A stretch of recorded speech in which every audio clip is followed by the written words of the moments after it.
welcome to the deep dive. You've brought us some truly fascinating material today, this YouTube transcript detailing a hypno investigation session. We're going to be diving deep into the metaphysical side of mummification, both artificial and natural, across different cultures and times, all based on what you've shared. Yeah, it's really intriguing stuff. What struck me right off the bat is how this session weaves together like real anthropological practices with these really fundamental metaphysical ideas. So our mission, if you will, for this deep dive is to pull out those key insights like what might have kicked off these practices? What were people actually trying to do?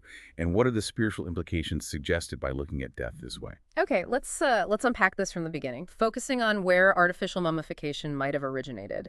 The hypno investigation features this telepathic support person, Claudia, and under hypnosis, she got these three initial, apparently very strong images. What were those exactly? Yeah. Well, Claudia perceived a pyramid first, then a body that seemed frozen in ice, maybe with herbs inside it, and also an Asian figure, somewhere mountainous.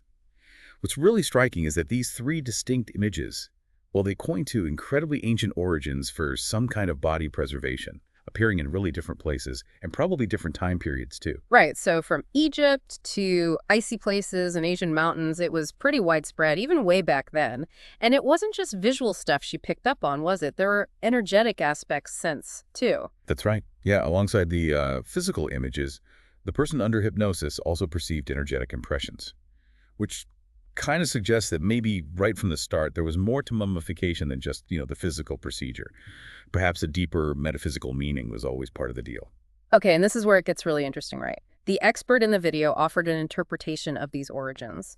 What was their thinking on why humans might have first started artificially perceiving bodies? So the interpretation in the video suggests that artificial mummification might stem from a really basic human belief, possibly influenced by what they called programs from nature itself.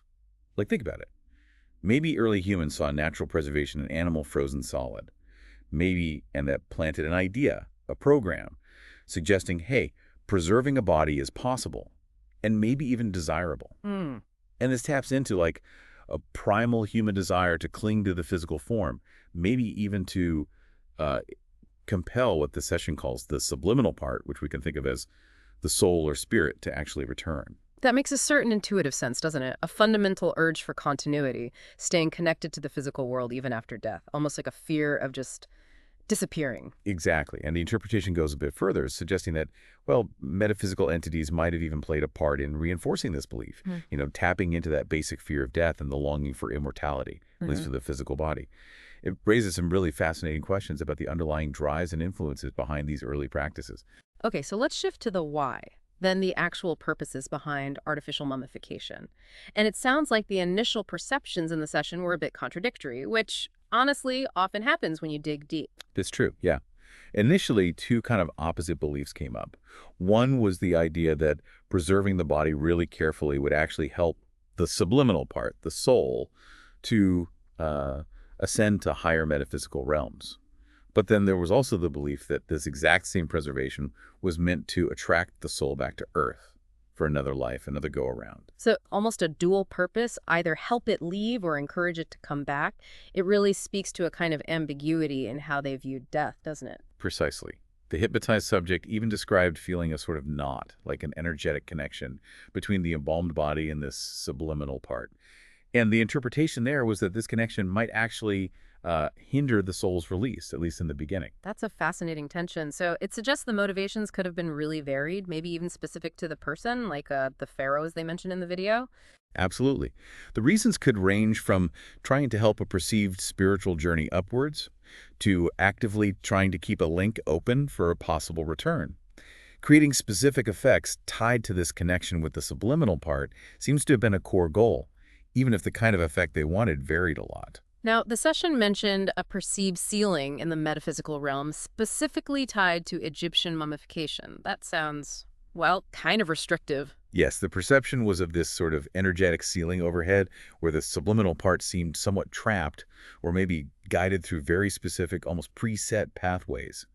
It suggests a really structured belief system in ancient Egypt about the afterlife and the soul's journey. Think of it like a map they thought the soul had to follow. Almost like a pre-programmed trip after death dictated by their religious beliefs. Yeah. Okay.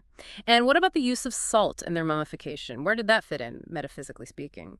The salt was seen mainly as an early stage, focusing on the practical job of pulling fluids out of the body. Hmm. But interestingly, the subliminal part was perceived as watching this and even sort of submitting to it, apparently aligning with their own deep beliefs about what was supposed to happen after death. It really underlines how powerful belief is in shaping even these post-mortem experiences, at least as perceived in the session. Wow, yeah, it really shows how deeply embedded those beliefs must have been. Okay, let's talk about that really specific practice, discarding the brain but preserving the heart in Egyptian mummification. From a metaphysical viewpoint, what was the reasoning behind that choice? Well, this is particularly insightful. The perception was about the energetic connection. The heart was seen as having this very clear, very strong energetic link to the subliminal part. It acted like a central point for contact and for transmitting emotional balances, basically, the core of a person's feelings and life experiences. The brain, though, was seen as more tied to the physical, earthly functions and less critical for the soul's journey after death. So the heart, the seat of emotions, was considered the vital organ for the afterlife. Almost like a condensed recording of someone's life force, you could say. Precisely. The heart was perceived as a kind of storage place, holding these condensed emotional vibrations of the person after they died. And this essence, this feeling core, was believed to be carried forward somehow. Okay, let's shift focus a bit to the connection between mummification and reincarnation, a belief found in quite a few ancient cultures. What insights did the hypno-investigation offer on that specific link? Well, the session pointed to a very deliberate intention, in some cultures at least, to create a link specifically to attract the subliminal part back for reincarnation. This was definitely a desired outcome for them, but its success wasn't seen as, guaranteed. It seemed to vary depending on the specific beliefs of that civilization. So it wasn't as simple as just preserve the body and boom, the soul comes back. What factors were perceived as influencing whether reincarnation actually happened? Several things seem to play a role. Things like illnesses the person had during life. These were seen as leaving sort of energetic shadows. Also, a lack of inner harmony within the person. And even the specific method of mummification used, whether it was a forced artificial process or something more, well, natural. That difference between forced and natural mummification sounds like a really key distinction, with potentially big implications. It really is. Artificial mummification was suggested to maybe maintain a connection forcibly, almost regardless of the subliminal part's own natural path or evolution. Natural mummification, on the other hand, which might happen as a result of living a life in balance, in harmony with nature. Yeah. Well, that could be just a natural consequence, almost programmed at some deeper level. So living a balanced life might actually lead to a natural kind of preservation after death, almost like a byproduct. That's a really fascinating idea. That's the implication from the session, yeah. In a different scenario they looked at, involving natural mummification in very specific conditions like really dry soil, the perception was that a well-preserved body could create an imprint, almost like an energetic signature, that might attract the subliminal part back to those familiar places, partly due to the preserved DNA. But critically, the soul's own level of consciousness and its journey would ultimately decide if it actually responded to that pull. Right, the pull of the familiar versus the soul's own conscious evolution. And what about the Egyptians specifically? Were there super elaborate rituals aimed squarely at reincarnation? The session indicated, yes, that Egyptian practices were strongly geared towards attracting the subliminal part back for reincarnation. This involved incredibly detailed preparations, putting precious goods in the tomb, reciting specific words or syllables. These were believed to create a kind of energetic program to guide and pull the soul back. Let's circle back to the heart for a second, specifically its role in Egypt. We talked about why it was often kept, but what were the implications perceived when it wasn't removed? Right. For those individuals whose hearts were left inside the body, the energetic connection and those stored emotional vibrations were thought to be maintained longer. This could potentially preserve valuable emotional experiences, maybe lessons learned, for future lives. Almost like carrying forward the emotional wisdom from one lifetime to the next, again, when the heart was taken out during mummification. The removal of the heart was perceived as a kind of simplification, maybe even a resetting for the subliminal part. This might allow the soul to detach more easily from the specific experiences and, attachments of that particular life. potentially aligning with its broader plans for future lives or its overall spiritual path. It suggests different routes for different souls, even within the same culture. Hmm. Now, the session also included an energetic observation of what happens right around death and during the start of mummification. What was seen happening with the electromagnetic field around the brain versus the heart? The observation showed a big drop in the electromagnetic field around the brain upon death and when the brain was removed. Only a tiny spark seemed to remain in the center, maybe the pineal gland. But interestingly, the energetic activity around the heart stayed much more complex, more intense, even after the brain was gone. This just further highlighted its perceived importance in that transition after death. Again, really underlining the heart's enduring energetic role even as the physical body shuts down. Okay, and what about the scarab beetle amulet? The one often placed over the heart in Egyptian burials. Was that purely symbolic or? Well, the scarab was seen as having kind of a dual role. On one level, yes, it was like a guardian offering symbolic or maybe even some energetic protection. But on a deeper metaphysical level, it was also interpreted as potentially being a tool of control, used by what they called an egregore. You can think of an egregore here as a sort of collective thought form or energy field, created and fed by the shared beliefs of a group, like the ancient Egyptians. This egregore was perceived as a kind of cold force that could grip onto and maintain the heart's energy field. So not just a nice protective symbol, but possibly a way to keep the soul sort of bound within that whole Egyptian belief system. Precisely. Metaphysically, it was seen as part of a bigger, complex network of entities, and these egregores, all sustained by the collective beliefs of that civilization, almost like this huge, overarching energetic structure. Wow. Okay, the deep dive then moved into mummification in different cultures, which offered some really interesting contrasts. Let's start with the ice mummy. Sounded kind of like a Greenland setting. What were the unique bits about that perceived practice? Yeah, the perception around the ice mummy was pretty striking. It was seen as possibly representing a violent death, maybe somewhat important, which was then followed by this quite elaborate mummification. The belief system linked to it seemed to be about the idea that preserving the body would let the dead person continue their life in the metaphysical realm, basically implying a kind of ongoing existence or immortality tied directly to keeping the physical form intact.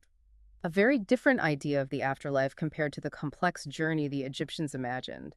And the actual mummification process in this icy place, what was that like? The process perceived involved some pretty unique elements. Tools that looked like clubs were thought to have been used, and natural stuff like specific plants and seeds were massaged into the body.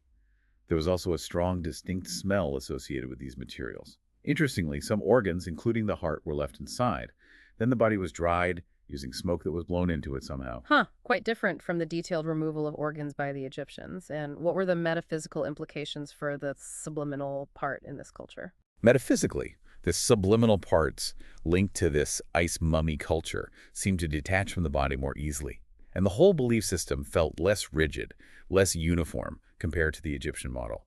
There seemed to be more individual choice, more agency in the soul's path after death, guided more by, primal connections to nature rather than a complex religious rulebook or set afterlife path. More individual freedom in the afterlife, it seems. Okay, next up. The Asian mountain or cave mummy, often linked to auto-mummification. This sounds like a very intentional, spiritually focused process. Yes, exactly. This was perceived as a conscious, deliberate death chosen by an ascetic, a monk, or holy person. A completely natural process, totally aligned with their deep spiritual goals. Metaphysically, it was described as a very natural, very peaceful transition, completely free from any sense of negative attachment or, external pressures pushing or pulling the soul. A very intentional letting go of the physical. How was this auto-mummification scene happening on an energetic level in this session? The process was perceived as this gradual withdrawal of consciousness from the physical body, often over months. And remarkably, the ascetic's energetic body became clearly visible around their physical form, even before they completely left the physical. Afterwards, the subliminal part was just naturally drawn towards other realms, guided by its own level of spiritual development, its consciousness. There was no lingering, no forced connection to the mummified body left behind. A complete and peaceful separation of physical and spiritual. Okay, finally, the deep dive touched on mummified saints or relics, found in various religious traditions. Were these perceived in a similar way to the Asian ascetics? Interestingly, yes. They were often seen as resulting from the same natural process of auto-mummification, that gradual, peaceful detachment from the physical body. The session suggested this natural phenomenon often happens outside of, or maybe transcends, specific religious rules or interpretations. Metaphysically, the subliminal part wasn't actively connected to the physical body in these cases either. So the physical preservation itself wasn't the main source of their spiritual power or the miracles sometimes linked to them. Where did those miracles come from according to this hypno investigation? The miracles were mostly attributed to the really deep faith and inner power of the devotees, the people venerating the relics. This intense faith could potentially be amplified by uh, synchronicities happening in the subtle energy realms. However, there was also a suggestion in some cases of possible manipulation by certain entities who might use that intense veneration for their own ends. And the simple act of praying at these relics was also seen as the potential trigger for self-healing, purely through the power of the individual's own belief. The power of faith manifesting in real ways, sometimes with unseen factor involved. Okay, let's do a quick comparison then of these different ways of dealing with the body after death: natural mummification, artificial cremation, natural decomposition. Which one was seen as, well, best for the subliminal parts, easy detachment? Natural mummification came across as the most conducive method for the subliminal part to detach easily, naturally. It was seen almost as a consequence of a life lived in balance, in spiritual alignment. The body stays intact, but somehow separate from the usual earthly decay process, maybe showing a higher energetic state of the soul that departed. So maybe a physical sign of spiritual achievement in some cases. And how are the other methods viewed for the soul's journey? The other methods, artificial mummification, burning, decomposition, were seen as suitable to different degrees, largely depending on the person's own beliefs and their level of consciousness when they died. Cremation, burning, was perceived as a very sudden, abrupt break in the connection. Natural decomposition suited some, less so others. There wasn't really a single best alternative to natural mummification that emerged from the session. Okay. And finally, what was the big takeaway about the heart across all these different practices? It really seemed to play a consistently major role. Absolutely. The heart was consistently seen as critical, like a complex, dynamic dome holding the person's emotions, feelings, life experiences. He was viewed as the very center of consciousness and the essential bridge linking the physical body to the departing subliminal part. And it significantly influenced the soul's path and experiences after death, based on the specific energy frequencies and vibrations held within it. So it really is the heart of the matter, literally and figuratively. Wow. This has been an incredibly insightful deep dive into the metaphysics of mummification, all thanks to the really fascinating source material you brought us. We've explored such a wide range of beliefs and practices and their perceived effects on what the session called the subliminal part. Yes, and it's worth remembering, these insights come directly from that specific hypno-investigation session you shared. So it offers a unique and perhaps, somewhat subjective viewpoint on these ancient and really enduring practices. And that brings us to a final thought for you, our listener. Just consider how these really diverse cultural ways of handling death and the body preserving it, disposing of it, might reflect deeper, maybe fundamental beliefs about consciousness itself, the afterlife, and the soul's ultimate journey. What parts of these ancient practices and the beliefs behind them really resonate most deeply with you? Thank you so much for sharing your intriguing sources and for joining us on this deep dive. It's really through your curiosity that we get to explore such, well, thought-provoking and fascinating topics.